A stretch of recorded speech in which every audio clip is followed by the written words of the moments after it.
This is the Russian Dynamite, Masha Slamovich. Becca here. This is Not America's Sweetheart, Davian. And It's Billy Starks. And the super fly guy, Trayvon Jordan. This is the fly side flyer, Jalen Brandon. Hardcore Princess, Jules Malone. Hi there, this is the Bubblegum Princess, Alexia Nicole. This is the Brazilian Wonder Woman, Christy Jane. This is the baddest black belt, Chennai Kai. This is Kid Bandit. The smash hit, Joel Bateman. This is Robin Renegade. Cody Hawk. Brutal Bob Evans. And you are listening to Wrestling with Entertainment, one of my favorite podcasts in the whole wide world. Yo, what it do? You got Niko Kline here on the Wrestling with Entertainment podcast. Hello, and welcome to the show. It's Wrestling with Entertainment, the only audio experience on the web today. The trusted choice for interviewing all your favorite wrestlers every Tuesday and Wednesday on YouTube and Castbox, sponsored by Rogue Energy and Player One Coffee. I'm, of course, your host, James J., and it's a great day for wrestling, because we are wrestling with Niko Kline. Yo, what it do? Thank you for having me.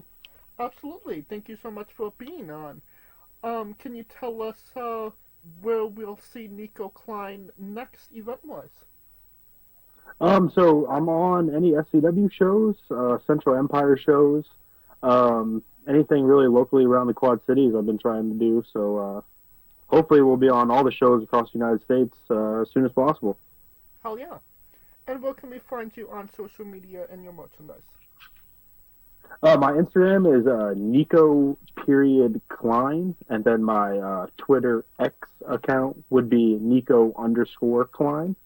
Any merch that I have would be catching me at the merch table. I got t-shirts, 8x10, stickers, patches, chains, all the good stuff. So come on to your local merch table and come buy some Niko Kline shirt. All right. And you don't have to go looking for it. All of the links to all his social media will be in the description of the video below, both on YouTube and Castbox. Alright, let's get into it. You work for SCW. Can you tell us about your relationship with the company? Yeah, I've been working for SCW now probably for about 3 years. It's a great place to get started and learn your craft. That's where the green people can go and learn how to not be green. It's a perfect opportunity. It's ran by Marek Brave, which is one of my trainers from the Black and Brave Wrestling Academy. I am a 3-time SCW Tag Team Champion there at SCW, which is very cool.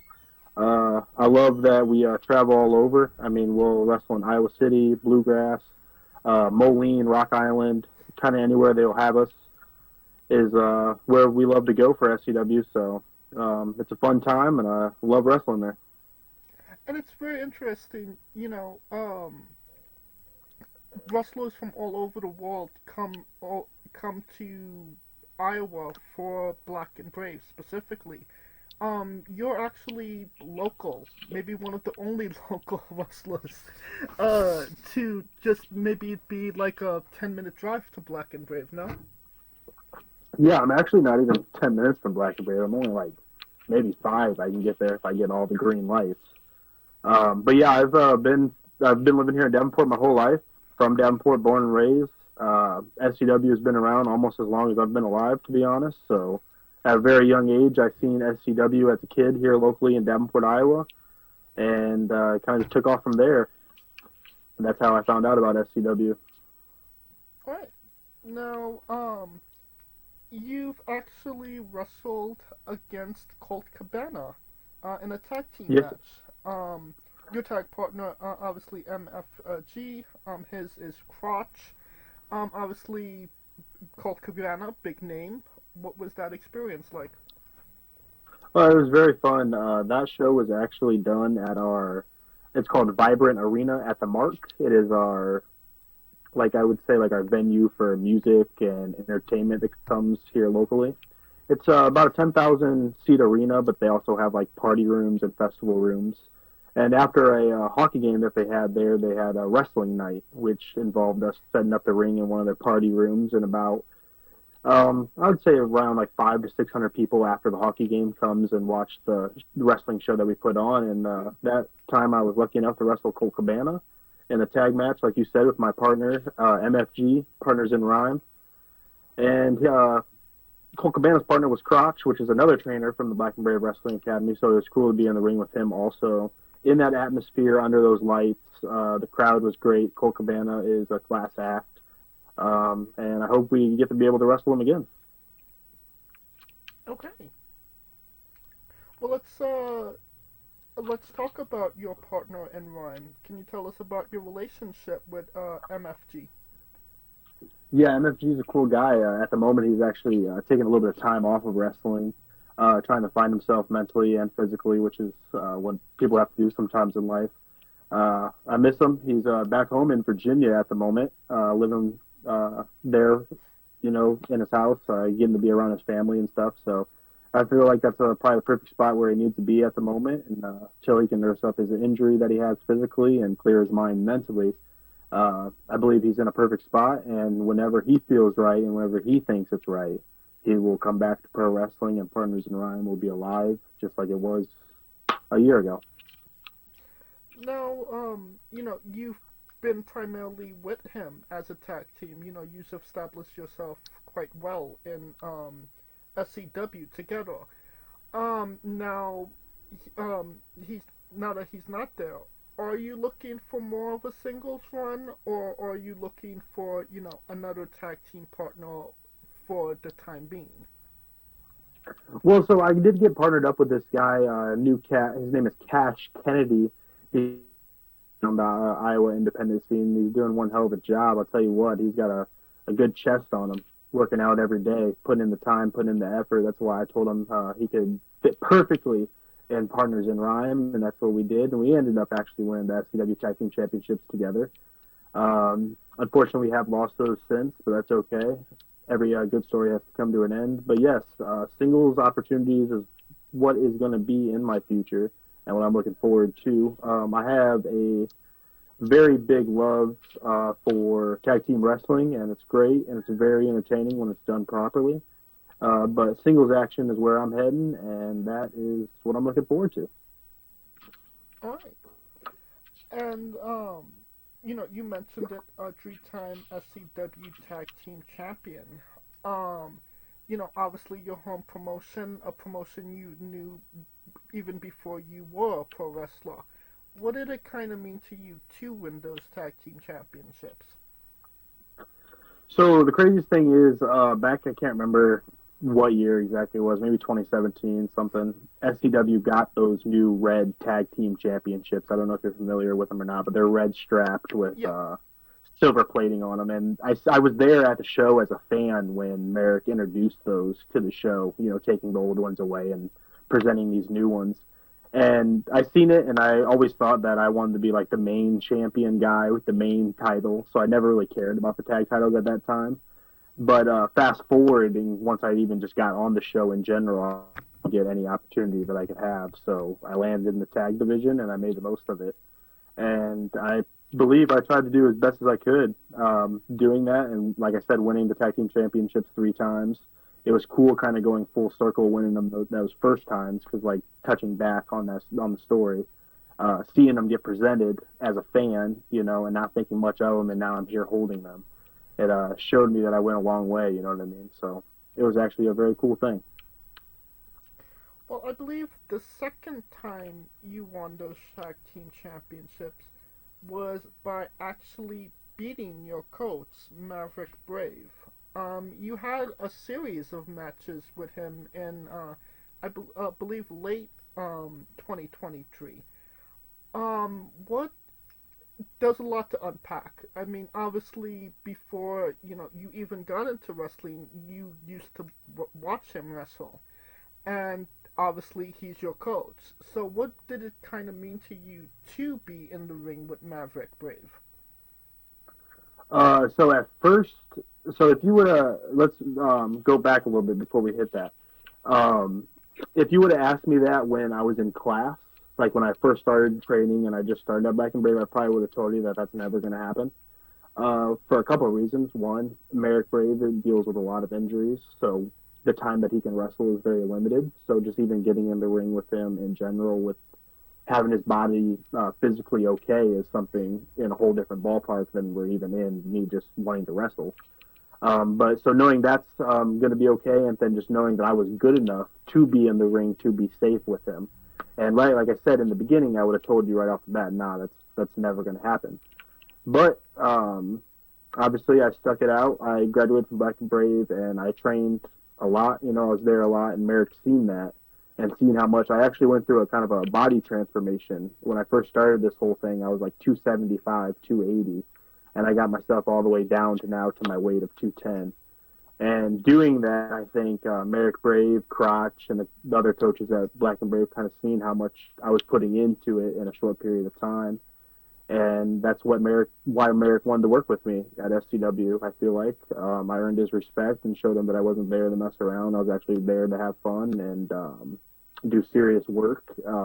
By having fun, I mean just putting on shows that mean something, that are actually good, putting on good storylines. And I feel like the storyline that MFG and myself had with Marek Brave was great. We got to work with Mason Beck as well. That was Marek Brave's tag team partner in the whole feud, and Mason Beck is a class act. It was very fun working with him, and he's been doing this for a long time too, so it's cool picking up little small things from him as well. He just kind of taught me how to keep stuff simple, like how we don't have to do a lot of stuff just to make shit mean stuff. So I appreciate that, and I appreciate Marek Brave. Now, getting in the ring with Maverick, is that like a full circle moment for you? Oh, most definitely, because I went to SCW shows when I was younger, so I'd seen Marek wrestle. I didn't really know that there was wrestling outside of SCW, like more independent wrestling shows. I thought that it was just like a local thing that just happened here in Davenport, that these guys didn't travel, that they all lived here, and that's just as a kid, that's how I thought it worked. But then I obviously grew up and learned that's not how it worked. So when Marek kind of stopped wrestling when he got injured back then, I couldn't really keep up with him, and all I could really keep up with is Tyler Black, a.k.a. Seth Rollins, so that's kind of the route I went on. But then when I started going to SCW shows again, because I took a short period of time where I wasn't really going to shows. Not really a short time, it was really like a 5 or 6 year span where I wasn't really going to any shows. But anyway, in like 2015, 2016, SCW started running again, and they had a show with X-Pac. It was down at the Call Ballroom, and I was like, you know what, that's going to be my first SCW show back to see what it is, dipping my toes in the water and seeing if I actually want to be a pro wrestler. And that's what I did, and when I walked in the door, Marek Brave was obviously there doing the whole ticket thing, and I was with a buddy of mine, and he was kind of giving me the rundown of who does everything nowadays, and just seeing that Marek wasn't wrestling at that time made me think, man, it'd be crazy if I would even get in the ring with him. So now that I got to actually look across the ring with him, it is for sure a full circle moment, because at the time when I was just a fan, I never thought it would happen. So, And obviously, most definitely. And obviously you had a series of matches with him at that time. Was there any differences in yourself that you saw from wrestling him the first time to wrestling him the last time? Oh, most definitely. The first time I got in there, he obviously understood that I would keep him safe and knew that. That's why he even wanted to be in there with me. But mentally, I had to understand that okay, I got to keep this man safe. His life is in my hands. Nothing can go wrong. So right off the bat, it kind of taught me that, you got to take care of people in there, which I already knew that, but, I never really worked with somebody that has been injured before where I actually had to take care of them. So learning that was something I definitely learned working with him. And then I also learned, timing and just how to, slow it down. At times I do speed things up and I do go a little too fast. I do have a little problem with that, but for the majority of the parts of the matches where you need to go a little bit slower, he definitely taught me that. And he also taught me, because I'm an athletic guy, but I'm not too athletic of a guy. So there'd be times I would not be there for things, or I'd kind of mess things up a little bit. And he was very good at hiding those things and making it look like I didn't mess up at all. So learning that from him as well, too, is something that I definitely take with him. And by that is just smooth as fast, and by meaning is that you just got to make everything look smooth. You know, you don't have to rush through things. As long as it looks smooth, it's going to look good. It doesn't have to be fast to look good. And that is probably the number one thing I definitely learned from him. And, you know, wrestlers never retiring notwithstanding, you are technically the last match he's had. If he does decide to hang up the boots and say, yeah, I'm good, what would that kind of mean to you to be his last match? To be completely honest with you, I didn't even think of that I am his last match at the moment. I don't know what his plans are, what he's doing. I don't know if he's done, or because that's the thing about Marek Brave, you just never know. And that's what keeps him the most entertaining and one of the coolest guys in the locker room, because one week he'll be down and the next week he'll be on the show, so you never know. But it would be a very cool thing if I could hold his last match between me and you, because everybody gets an opinion. This is not letting no cats out of the bag or spoiling anything, because really, honestly, Marek Brave does what Marek Brave wants. But I really don't think, my opinion is he's not done, and I'm sure we'll see him in an SCW ring or even in other rings shortly. I don't know exactly when, like I said, but that's my opinion on it. I could be totally wrong, but that's what I'm going to go with. But if it was his last match, that would be something really cool. Yes. Now, everything that we're talking about, you know, all these cool things that you've done, it almost didn't happen. You tore your ACL before you even entered wrestling school, Black and Brave. Can you tell us about that injury and that setback that you had? Yeah, so it was actually funny. I every time I tell this story, I have to actually think back to the months for the date. So I'm gonna try to leave that out of the story. But when I first decided I wanted to wrestle at Black and Brave, you sign up online and or I should say train at Black and Brave. Excuse me. You sign up online and you pay the down payment and you wait for the class to happen. Well, that's what I ended up doing. Is I put the down payment down, signed up, and I was probably about 6 months out from the class because there was a wait period at that time. And 4 days after I made the payment of saying I was going to go to Black and Brave, I tore my ACL just playing a little pickup game of two-hand touch football with some buddies because I was extremely overweight and not in shape at all. That's what I blame it on anyway. It could have just been the tendon giving out on me. Everybody, tears their ACLs. But, yeah, so it was a very big setback. And when that exactly happened, unfortunately, I didn't have, health insurance and, the proper stuff to get it fixed. So I had to wait about 4 or 5 months on the torn ACL to even have surgery. So once I had surgery, in the time between me actually initially tearing my ACL and having surgery on my ACL, I tore my meniscus as well, so I had to get surgery on that. So that's a very long process for rehab. It's about 9 months, 10 months. So I had to do that. Not only did I have to have surgery, I had to email Black and Brave and make sure I get pushed back to a later date because I knew I still wanted to be a pro wrestler. I just had to figure out the knee problem.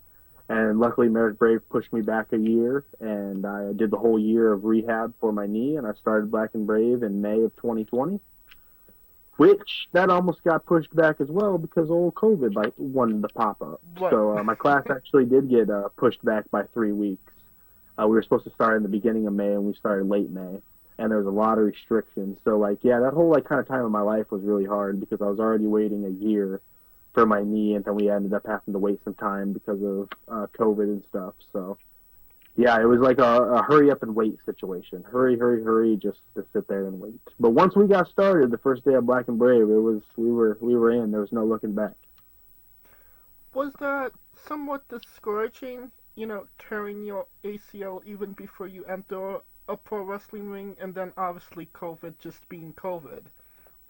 Was there any thought in your mind, maybe this isn't something I should do, or maybe these are signs, or what was your thought process on that? So, I was very depressed from tearing the ACL, and that's what honestly made me gain most of my weight. That 4 months leading up to surgery and then after surgery kind of turned me into a couch potato. So there's a lot of depression that was actually happening. So the only thing I could actually look at to make myself happy was pro wrestling. So there was never a doubt in my mind of being like, oh, you know what, scrap all this, because it was really the only thing I was looking forward to keeping me going each day. And then I remember them like starting to talk about COVID, like just the talks of it, like, hey, this disease is happening, and or infection or whatever COVID exactly is, illness, let's just call it that.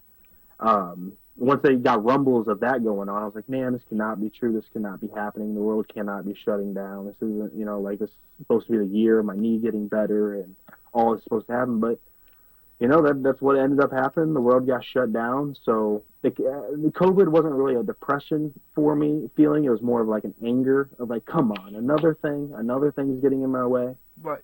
So that's all that kind of was. It really just drove me to want to work even harder. And once we started class, like I said, it wasn't really like anything was going on because the knee was fully healed. We had to take precautions, obviously, down at the gym because of COVID.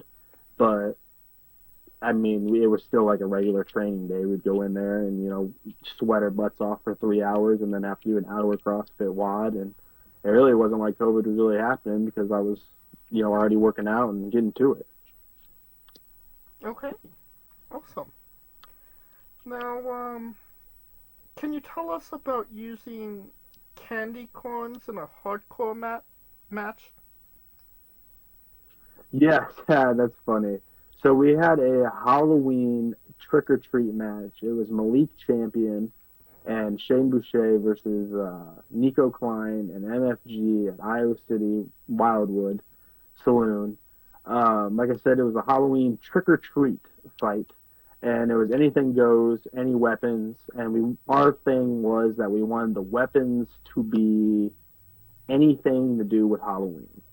So we would use pumpkins and candy, and we used hay bales, and just anything you would see in November was what we wanted around the ring. We had scarecrows and masks and all those things. And honestly, that was a fun part of the match, using those, because obviously I pull the bag out and everybody thinks it's tax, and I pour the candy corn, you get the good reaction. But the funnest thing I had doing in that match was blasting Shane Boucher in the face with that hay bale.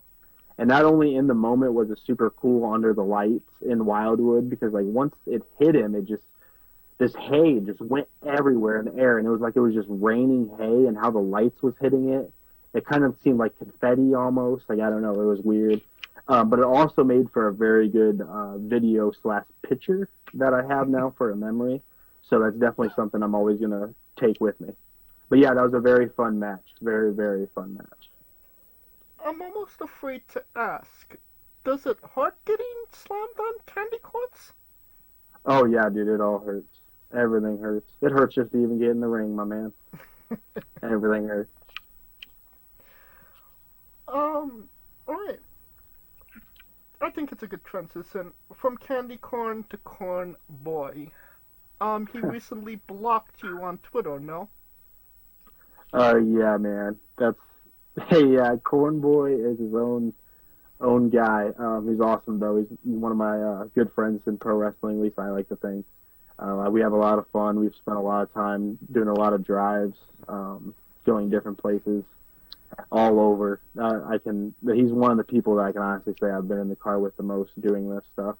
He always keeps it entertaining, always keeps it fun. We're always laughing and joking around, and he's a really cool person here that is in the pro wrestling world, and anybody that can be around Corn Boy or anybody that can have a match with Corn Boy should definitely do it, because he'll give you one of the best matches you've ever had if he's really feeling it. So very cool guy. But like I said, the whole blocking thing on Twitter, it's a love-hate relationship. Some days we hate each other, some days we love each other. I don't want to label us as brothers or nothing like that, but it's kind of like a brother dynamic there a little bit. So that's all that is. Fair enough. Alright.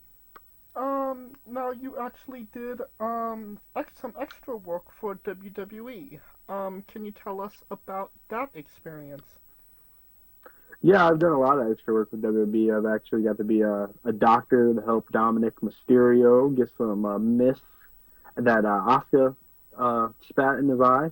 So that was a cool experience. I've got to do some security segments, Seth Rollins, AJ Styles, Kevin Owens, Nia Jax, Rhea Ripley, the whole nine. So yeah, it's always a fun time going, seeing the stuff backstage, getting to be around and seeing kind of how they do things, because pro wrestling is really the same at all levels. It's just kind of like a step up on how production is ran.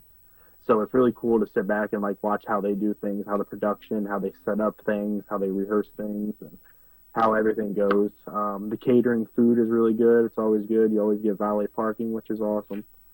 It's a cool day. You get to dress up. You get to look like a star all day long, and you hope for the best that you get to be used. And even if you don't get to be used, you know, you get to sit there and, like I said, you get to pick people's brains and you get to learn things and see things. And that's really the best part. And that's really the best part about pro wrestling is, you know, the things you can take with you, the memories.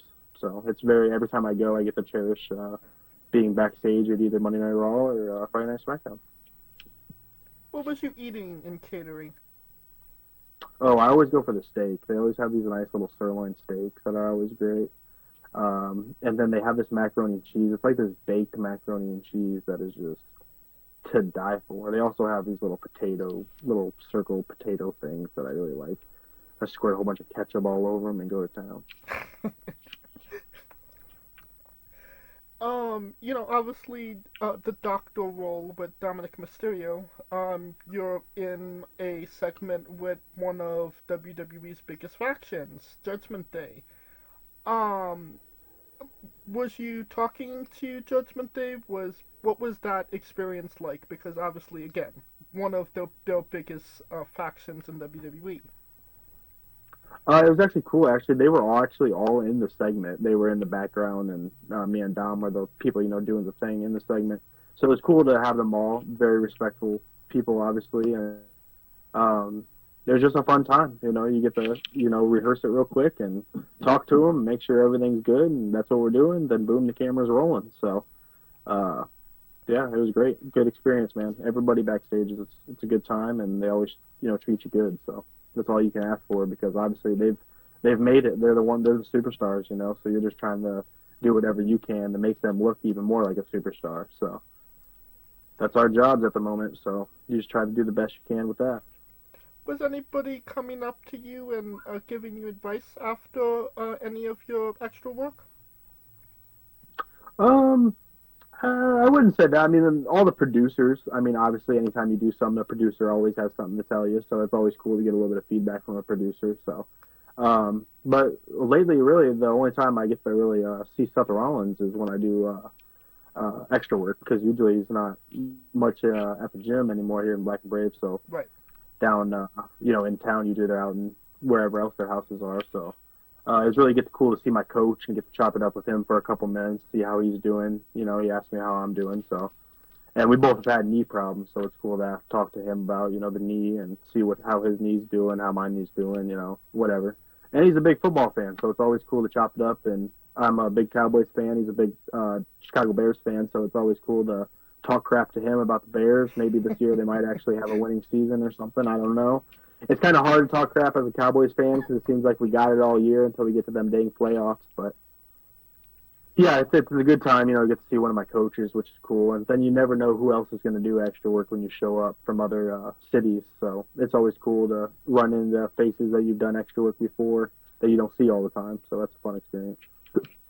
And you was actually in a segment with Seth Rollins, correct?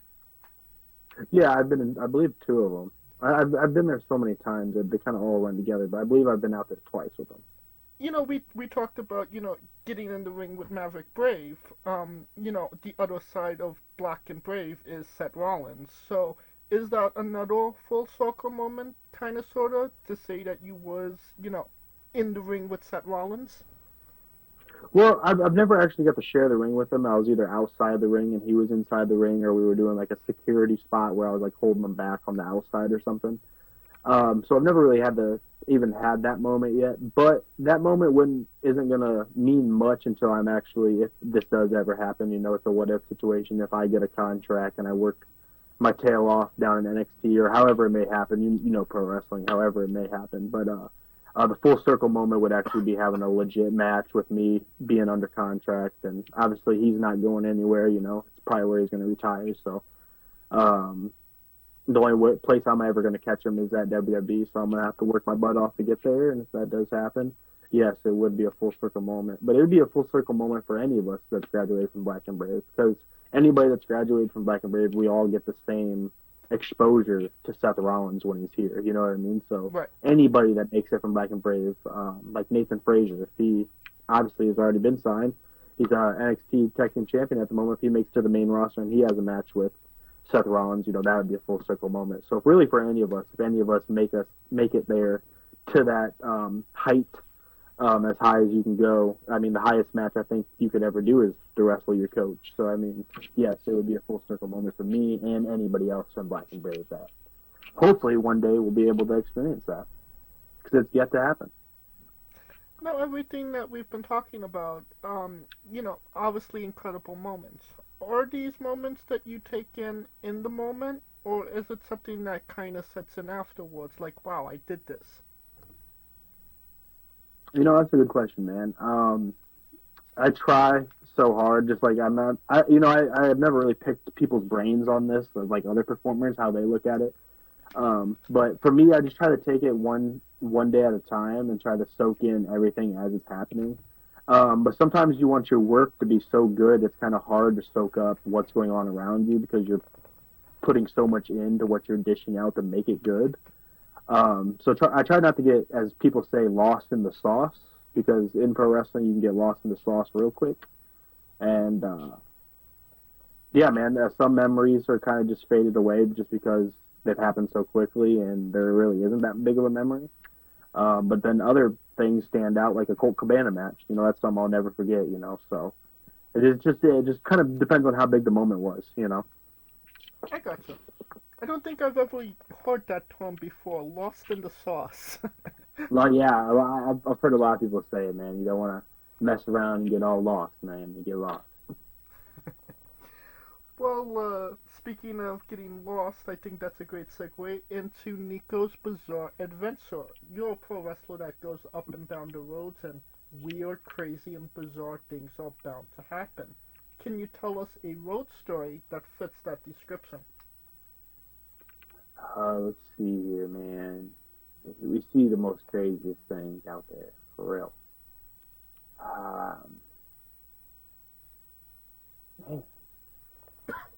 I guess it would just be running into anybody that like might have been at the show. Like, say like we leave the venue and we go to the gas station that's really close to the venue. Somebody that like sees us. Like anybody pops out of the car, it's always fun to see their reactions. Because you never know how they're going to react exactly. You know, they might like you as a heel, they might hate you as a heel, they might like you as a babyface, they might not have liked you as a babyface. So they're gonna treat you however they feel about you, and they're gonna do that at the gas station. They're gonna do that at the library. It doesn't matter where they see you. You know what I mean? So I think any interactions that we have with fans that are outside of the venue is what is the most craziest thing. Is Niko Kline getting heckled at the gas station? It does sometimes. He does sometimes. It's been the casino a lot lately. Every time I go to the casino, it seems like somebody around Davenport knows who I am. So I actually went to Casey's not too long ago, and they're like, "Oh, you're Niko Kline. Do you have the rewards program?" I was like, "No, I don't." They're like, "Oh, don't worry. We'll scan our rewards for you." I'm like, "Oh, wow. Get a free piece of pizza. Lucky me." But yeah, dude, you try to take it one day at a time, man. You know, it's just Davenport, Iowa. Nothing crazy, but you know, it's funny going out in public sometimes and people knowing who you are from pro wrestling for sure. That being said, can you tell us about Max Heath? Max Heath was something that I thought was going to last and take on and be something that was going to be a world champion one day. That was kind of just my first thoughts in pro wrestling. I didn't really know what I was doing or what I was thinking. But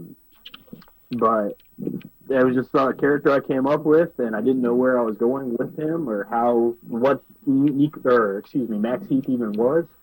But I just dove into it. I bought these baggy, big red shorts with a black tank top, and I was like, this is Max Heath, whatever that might be. And I only had that for about 2 or 3 months, and then we scrapped that and went to Niko Kline, and now I'm the Westend Filthy Ghetto Boy. So I'm glad we made that transition. Was that your decision to transition to Niko Kline, or was that somebody telling you, I think Niko Kline is the way to go? It was honestly myself. I just knew, like, I wasn't getting booked anywhere else. Like, it just wasn't. In pro wrestling, you got to be a thing, and that Max Heath wasn't really a thing. He was just kind of like a dude that just started, that wanted to be a wrestler but didn't know really what he was doing, and he was super green, and he just wanted to be in a pro wrestling ring with fans, and that's just all Max Heath knew. Well, once Max Heath decided that he kind of knew what he was doing a little bit, that's when Niko Kline came out, and that's when I just flipped it to Niko Kline, because I was like, you know what, I'm going to actually be like a character, like I'm going to be this Cheddar Bob-like guy that I like to call it, if you ever watched 8 Mile, the Eminem movie. Just a loudmouth guy that don't really care, don't really take anything, little bit of ghetto-ness, I like to say, and it works perfect, man. You throw the shades on, hat sideways, you go out, you wipe that nose, throw it down, and you get to work, you know, so I think I have a lot more fun time doing the whole Niko Kline act, and I think the fans really like it a lot, too, so. Oh, yeah. I definitely think that was the correct choice. Most definitely. Now, here on Wrestling Wit, we like to say that everybody is nerdy for something. Everybody geeks out for something, fanboy, fangirls for something. What is Niko Kline nerdy for? Well, I think to be completely honest with you, it's pro wrestling. I mean, I can't really think of anything that, like, because, you know, you got people out there that like their Pokemon or Yu-Gi-Oh! And stuff like that, and, like, that's their niche, you know, and I think that the pro wrestling was my niche, you know, that was, because not everybody's a pro wrestling fan. Like, you got to be, you know, into this stuff to actually stick around and pay attention to this stuff, you know what I mean? Because you can go out and not know what pro wrestling is and watch it one night, but then you're going to have an opinion on it, and if you like it, you're going to watch it. If you don't like it, you're never going to watch it again. So you got to have a niche for it, and that's just like anything else. Football, soccer, Pokemon, basketball, whatever it might be. So I really do think that my niche is pro wrestling, and it always has been, you know, and I never really cared what people thought, because some people look down on pro wrestling, you know, because everybody gets to have their own opinion, you know. So I really think it's just always been pro wrestling. So I'm not a Pokemon fan. I am not, no. And that's the thing, you know, like, everybody has their own cup of tea, and I would never talk crap about anybody that, you know, would be fans of Pokemon, Yu-Gi-Oh!, whatever, but, you know, like, some people like that stuff, some people don't like that stuff. Some people like, you know, soccer, some people don't like soccer, you know, so it's just how pro wrestling is. Unfortunately, pro wrestling lands in that ballpark, and a lot of people think, like, oh, you gotta love pro wrestling, you gotta love it. Well, if it's not their cup of tea, it's not their cup of tea. You can't force them to watch it, you know? Right. So, but yeah, dude, it's a really big niche of mine is pro wrestling, and it always has been. Now, anybody that's listened to the show know that we've had guests on that have had paranormal or extraterrestrial encounters. Have you ever had a paranormal or extraterrestrial encounter? I don't really think so, really. I don't really believe in much of that stuff. But what I do know is my grandma's house was very haunted growing up. And going there every time when I was younger would scare me a little bit. But other than that, I don't think anything at this moment I can think of. So that so it was just allegedly haunted. You never actually saw or felt anything. No, I never like felt anything or nothing or heard anything. Obviously, cricks and cracks of the house just because it was an older property. But I just don't know if it was my cousins always messing with me and just them, you know, wanting to get a little laugh out of it. But yeah, I don't know. Just every time I went upstairs in that house, I was like, you know what, this is a little weird, just a little bit. But we've grown up now. We've grown up. All right. But the question is, have you been in that house since you've grown up? Oh, I have not. No, it's probably been about 10 years since I've been in that house, and I'm 25 now. So that last time I was probably in there was 14 or 15. I've always said though, because it was like I said, my grandma's house, and she has since passed away. But so they sold the property. But I've always said if I ever see that property for sale, that I'm buying it because I would love to move into that house. It was a very nice house. So. But hopefully one day it'll come up on the market and we'll be able to swoop it up and see if it still feels scary in there. Oh, yeah. I know a couple of ghost hunters that could either bust that myth or solve that myth for you. Most definitely, man. I'm calling Ghostbusters right off the rip, man. Alright, it's time for the colossal question. Let's say they're making a movie about you. Every movie has a soundtrack. What would be the first 3 songs on your movie soundtrack? So I think if any movie I'd want to be in, it would be like a movie kind of like Wolf of Wall Street or something. That fast-paced, moving style. And I feel like it like draws you in, like all the problems that he has, Leonardo DiCaprio has throughout the movie, and seeing how he's going to dodge all the problems. So I think we'd first use Shane O'Mac's theme song, "Money, Money, Money," Okay. because that's what I would like to be around a movie that's about money. So that'd be pretty cool. And then I think I'd just find any rappers, like maybe like Kevin Gates, a good Kevin Gates song to throw on there. Nice little soundtrack. And then Moneybagg Yo and Morgan Wallen just came out with this song called Whiskey Whiskey, because we'd have a lot of whiskey in that movie as well. So I think I'd maybe use that song as well. Okay. Now that we have the soundtrack down, everybody knows you get the soundtrack first, then you write the script, and then you go to casting. Who plays Niko? And you can't say yourself because you are obligated to make a Stan Lee-esque cameo. I think I would actually use my father for that because he is my stunt double, literally. We look just like each other. A lot of people think, honestly, we're brothers. So I'm going to have to go with that, dude. I think I'll just use my dad. Okay. And every movie has a supporting cast. Who would be 3 people significant to you and your story that would be in your movie, and who would play them? Let's see here. So, honestly, it just kind of depends on what the movie would be exactly about. But if I would cast them, if it's like a movie about me or something, and people would have to play roles in my life, obviously, pro wrestling would be a big thing in the movie. So Marek Brave would be one of the people. To play Marek Brave, that would be a funny person. I would have to say, I don't know, maybe like an Adam Sandler type of person or something, because Marek Brave is a very funny individual, so it'd have to be somebody funny. Okay. Another person I would like to have in the movie, obviously if it's about myself, would be my grandfather, because he's the one that got me into pro wrestling. So somebody to play my grandpa, I don't know, man, like,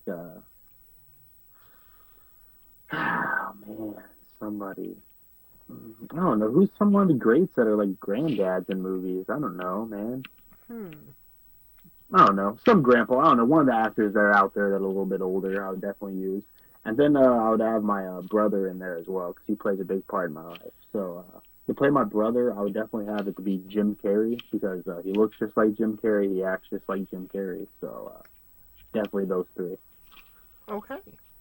Well, it is sounding like a great movie. A blockbuster to say the least. And right. And you could pre-order the tickets now. Alright, on to a controversial subject. Pineapple on pizza. What's your stance? That's so funny, dude. I actually work at a pizza place here in Davenport, so that's one reason why it's funny. Second reason why it's funny is because me and my significant other went to a pizza place last night, and she loves pineapple on pizza. So that's obviously what she ate, so it's funny for you to touch back on it that quickly. But I don't think it should go on there. I don't ever eat it on there. I don't know why it would even be something they put on there. Obviously, you can put anything on a pizza. That is kind of the fun thing about a pizza. So it's just like anybody's cup of tea, just like pro wrestling, that Pokemon. If they love pineapple on pizza, they love it. If they don't love it, then they're not going to eat it. So my take is it's not for me. Okay, so anti-pineapple on pizza.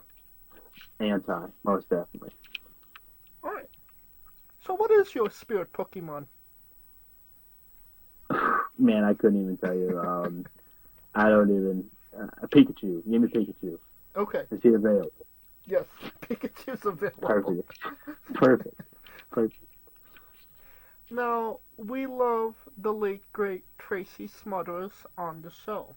Do you know the acronym for Doug? THUG. I do not know. T is for terrible, H is for hell, U is for ugly, and G is for jail, 'cause a Doug can't spell. Good. I like it. Yes, we love the late great Tracy Smothers trying to keep the memory alive on the show. I love it. Love it. Weirdest question you'll be asked on a wrestling interview, hopefully. Would you ever consider wrestling a rock? Not Dwayne Johnson, not the country, an actual physical rock. Yeah. You wanna know why? Because in a pro wrestling match, you just gotta tell a story. That's all you gotta do. So if you figure out a dang story to tell with that dang rock, you can go in there and have an absolute bang. So that's all you gotta figure out. If you can make a movie about a rock, which I'm sure somewhere there's a movie out there about a rock, you can make a pro wrestling match on a rock. So you just gotta start brainstorming. That's all you gotta do. But yeah, I'd do it. Well, just for context, there is a wrestler named Psycho Mike that indeed wrestled a rock for over 15 minutes in a Tungsten Man match. That's an Iron Man match that lasts for 2 weeks. Oh man. Yeah, see, I told you. I believe it's possible. Yes. Definitely. And unfortunately, Mike did not win that match either. Oh, hey man. Must have been a good babyface rock. You know what I mean? Well, the Rock was they tied. It was 419 to 319 to 319. The Rock was the world champion, so by default he retained. I see. On a Good more story. on a more serious note, where do you see yourself in 5 years? Man, that's a good question because I'm actually like right in the middle of trying to figure that out myself. I hope the pro wrestling thing keeps going and we have as much fun as I've been having the last 4 years doing it. I'd actually love to get into some real estate and own a couple houses here in Davenport or anywhere else in the United States. I can maybe buy a property. Someday I would love to live in Vegas. That's a cool little spot. My aunt lives out there, so I'm not saying that would happen in 5 years, but that's what we need to start working towards is those things. And then just having a fun, healthy life, staying in the gym each day and just making sure that I'm enjoying it and people around me is enjoying it too. And honestly, first and foremost, in 5 years, I just hope I'm still healthy. So let's get there and see what it looks like in 5 years. But like I said, hopefully real estate, maybe get to Vegas, have any wrestling opportunities that present themselves and just keep going with that. And what is a match people should go out of their way to see that best shows off what you are all about as a pro wrestler? Really, honestly, to be honest, if you just go to my YouTube, Niko Kline, my page on YouTube, I have a whole list of matches on there that I really like. If I don't really mess with the match or don't really like the match, I don't usually post it on there. So anything you want to see of Niko Kline is right there on YouTube. And I also have my 2023 highlight tape on there as well. So it's about 4 minutes long, which is a little bit long for a highlight tape, but I think it shows everything that I'm all about. So that's why I kept it at 4 minutes and just let it ride. So, but yeah, so anything there, or if you just want to check out that Colt Cabana tag match that I had, or really any matches that I've posted with Corn Boy, because I've had a couple singles matches with him as well. I have a good match on YouTube against Shane Hollister as well, if they want to check that out. So, yeah, dude, just anything on YouTube. Okay, and the link to your YouTube will be in the description of the video below, both on YouTube and Castbox. So you can binge all of Niko Kline's matches after this interview. Maybe, okay, perfect. Maybe for the people that have seen them, wants to re-see them after this interview. Okay. Alright, and since we are nearing the conclusion of this interview, we are wrestling with the 8 questions of doom. This is our speed round, our bonus round, the round where we see who you really are. Are you ready? Hello? Yeah, I'm here. I'm sorry. Okay. Are you ready? Yes, I am. Excluding yourself, greatest wrestler of all time. Ric Flair. Worst wrestler. Gilbert. Your main event in WrestleMania for the World Championship. Who is your opponent? Seth Rollins. That's the full circle moment. If you could come out to anyone's entrance music, past or present, who would it be? Jeff Hardy from 2008. No more words. Yep. Finish the sentence. Kayfabe is... Oh, it's still alive. It's there. It's there. We would have also accepted taste great on toast.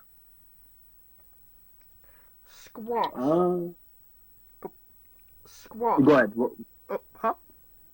Oh, go ahead. Can you restart that one? Yeah. Squash. Vegetable or fruit? Fruit. Yes, it is indeed a fruit. Tomato logic. Oh, tomato. I'm a tomato guy. I love tomatoes all day long. I'll eat them. I'll just pick them right out of the garden. I won't even wash them off, man. I need a little bit of salt on them. I love me some ketchup. I'm a big tomato guy. That's the perfect thing to ask me, actually.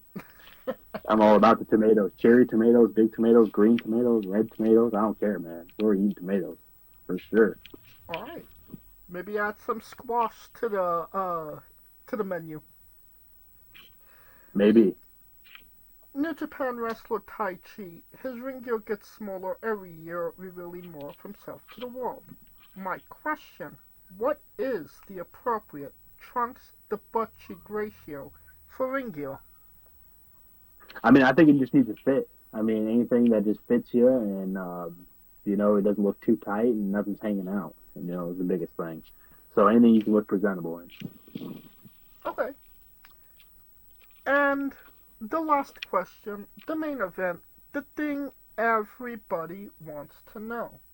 Have you ever had a conversation with a stranger in a supermarket about Darby Allin? I have not, no, man. I have not. I don't even know if you're not, or like people that aren't wrestling fans usually know who John Cena is, The people that aren't wrestling fans probably don't know who Darby Allin is at the moment. I'm not saying that's going to be like that for the rest of his life, but no, I've never ever even had a conversation about Darby Allin in my life. Not even at the supermarket, but just generally. And that is the correct answer. There you go. And that will conclude this interview. Thank you so much for coming on and doing this with me. No problem. And Thanks for having me. Absolutely. And once again, where can we find all things Niko Kline on social media? You can hit me up on my Instagram. It's Niko.Kline. And then I have my Twitter/X account, whatever you prefer to call it. It's going to be Niko_Kline. You can meet me at any merch table. Like I said, I have t-shirts, chains, 8x10s, stickers, patches, the whole nine. So I'd love to come out and meet you, sell you an 8x10, and you can get my signature, get a Niko Kline shirt, and maybe walk away with a chain. So that's about it, my man. And you don't even have to type it into your Google machines. All of the links to all his social media will be in the description of the video below, both on YouTube and Castbox. Simply click the link. A new tab will appear on whatever device you are on. You have no excuse. Buy a damn shirt. Exactly. I'll even sign the back of it. Hell yeah. Of course, thank you for listening. If you like what we're doing, please like, subscribe, comment, both on YouTube and Castbox. This was sponsored by Rogue Energy and Player One Coffee. Join us next Tuesday and Wednesday for new incredible interviews, and follow the show at Wrestling with E, both on X, Dread, and Instagram for information on who we're interviewing, when we're interviewing them, links to those interviews, and so much more. Follow me personally at JamesJ993. Alright, when I say Wrestling Wit, you say entertainment, okay? Yeah. For our special guest Niko Kline, Kaliko Yacht, Scooter Dust, I'm James J, and this has been Wrestling with Entertainment. Hey folks, this is the Colossal Mike Law, and you are listening to Wrestling with Entertainment. Enjoy the show, support these guys. We appreciate it very much. We'll see you at ringside.